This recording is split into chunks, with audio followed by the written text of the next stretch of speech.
ও মাই god, আজকে মাসির বাড়ি গিয়ে এত একটা বীভৎস ভয়ঙ্কর সাপ দেখলাম যে তোমাদের কি বলবো। তোমরা নিজেরাই দেখে নাও, সাপের শঙ্খ লাগে আমি আজ পর্যন্ত কোনোদিন দেখিনি, শুধু লোকের মুখে শুনেই এসেছি।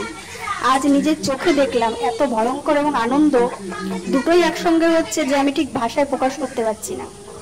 এটা দেখলে নাকি ওখানকার স্থানীয় লোকেদের মতে এই সাপের শঙ্খ লাগা দেখলে অনেক কিছু ভালো হয়, জীবনে সুখ আসে। তাই তোমরাও দেখে নাও নিজের চোখে কেমন লাগলো, কারণ কার জীবনে কখন ভালো সময় আসে তত বলা যায় না। তাই তোমাদের জন্যও শেয়ার করলাম। ফ্রেন্ডস, এটা আমার ফার্স্ট ব্লগ।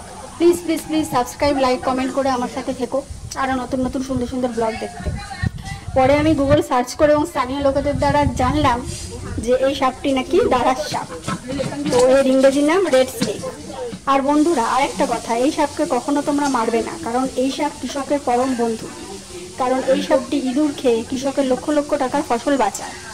এমনকি শুধু কৃষকের নয়, আমার আপনার সকলের বন্ধু, কারণ এই সাপ চন্দ্রবোড়া বা রাসেল ভাইপার এবং বিষাক্ত বিভিন্ন সাপ আর কি, কেউটে, গোকরো, এইসব সাপগুলিকে খেয়ে ফেলে আমাদের বিষাক্ত সাপের কামড় থেকেও রক্ষা করে।